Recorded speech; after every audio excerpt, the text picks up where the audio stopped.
असल फालिज को अगर हम देखें तो फालिज की दो इकसाम होती हैं, ठीक है। एक को हम कहते हैं इस्कीमिक स्ट्रोक, एक को कहते हैं हम हेमरेज।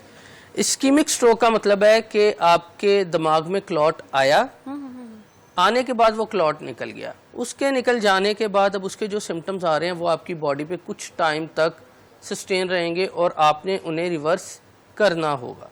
दूसरी तरफ होता है हेमरेज।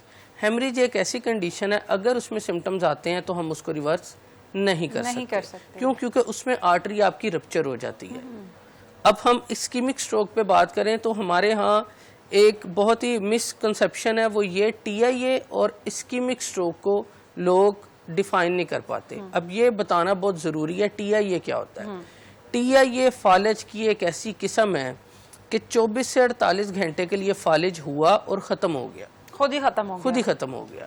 अब इसका मतलब क्या होता है, कुछ लोगों में ये सिम्टम्स आते हैं और लोग समझते हैं फालिज हो गया और उसको उसी तरह से ट्रीट किया जाता है, हालांकि वो एक किस्म का अलार्म होता है कि अगर आप हाइपरटेंसिव हैं, आपका ब्लड प्रेशर ज़्यादा है या आपके अंदर और कोई इश्यूज़ हैं, तो उनको आप अपने डॉक्टर से कंसल्ट करके, अपने न्यूरोफिजिशियन से कंसल्ट करके उन्हें सेटल डाउन करें। क्यों? सिम्टम्स क्या आते हैं? सिम्टम्स उसमें सबसे पहले ये आती है, आपकी स्पीच स्लर्ड होती है, आपको वीकनेस महसूस होती है हाथों में और पाँव में, और एकदम आपको ऐसे लगता है कि हमारा जिस्म बिल्कुल बेजान सा हो गया है। और कुछ टाइम बाद, जिस तरह ये पानी का गिलास है, इसको भी पकड़ना हो तो पेशेंट कहेगा कि मेरे से ग्रिप नहीं हो रहा प्रॉपरली। मतलब कि वीकनेस आएगी लेकिन इस कदर डैमेज नहीं होगा कि आप उसे कह सकें कि ये बहुत ज़्यादा हो गया। पेशेंट अपनी रूटीन के काम करेगा, एक्टिविटीज़ करेगा, चलेगा फिरेगा, तो उसको देख के आप नहीं कह सकते कि इसको फालिज हुआ है। क्या ये ज़हनी दबाव की वजह से होता है? ज़हनी दबाव की वजह से, एग्रेशन की वजह से। अब वो पेशेंट जो हाइपरटेंसिव हैं, एग्रेशन है या स्ट्रेस है, एंग्जाइटी है, और उनकी एज, वैसे तो बुक्स कहती हैं 45 to 50 प्लस एज में जाके होता है, लेकिन आजकल अगर हम देखें 30 प्लस लोगों में भी ये चीज़ें देखने को मिल रही हैं। और दूसरे नंबर पे उसमें हमारी डाइट का प्रॉपर ना होना, ये भी एक बहुत बड़ी रीज़न है। हम लोग क्या करते हैं, हम लोग प्रॉपरली डाइट नहीं लेते और हमारे जंक्स फूड हद से ज़्यादा हैं और सॉफ्ट ड्रिंक्स वगैरह हम यूज़ करते हैं, तो जिसकी वजह से हम अपनी बॉडी को, हम अपने इम्यून सिस्टम को ख़राब कर रहे होते हैं। अब इस तरह की कोई भी चीज़ जब हमारी बॉडी पे अटैक करती है तो उसके अटैक से उसका जो डैमेज है वो बहुत ज़्यादा होता है। अच्छा, जैसे आपने बताया कि क्लॉट आता है और वो खुद ही निकल जाता है, मतलब कैसे, क्या बॉडी में मूव करता है वो?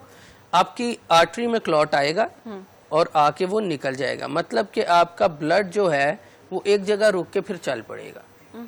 अब इसको हम ये नहीं कह सकते कि अब वो क्यों चला है, किस तरह, क्यों, क्योंकि जिन लोगों का ब्लड थिन हो और वो हाइपरटेंसिव हो, उनमें ये चीज़ हो सकती है। क्यों? आपने देखा होगा जो कार्डिक पेशेंट या फालिज के मरीज होते हैं उन्हें डॉक्टर ब्लड थिनर देते हैं। ब्लड थिनर ज़रूर दिया जाता है। वो क्यों? कि उनका ब्लड थिन हो, क्लॉटिंग ना हो ब्लड में। अब इसकी एग्जांपल हम छोटी सी लेते हैं, एक पाइप अगर हम ले, उसको हम प्रेस करें, पानी उसमें आ रहा है, उसको प्रेस करके एकदम जब हम छोड़ेंगे उसमें एकदम से फ्लो से पानी जाएगा। सेम यही मैकेनिज्म स्ट्रोक में होता है आपका। और इसकी वजह से, अब इसकी ना टाइप्स होती हैं डिफरेंट, मोनोप्लेजिया, पैराप्लेजिया, क्वाड्राप्लेजिया, हेमीप्लेजिया। अब हेमीप्लेजिया का मतलब होता है एक साइड का फालिज, एक बाजू और एक टांग एक साइड की।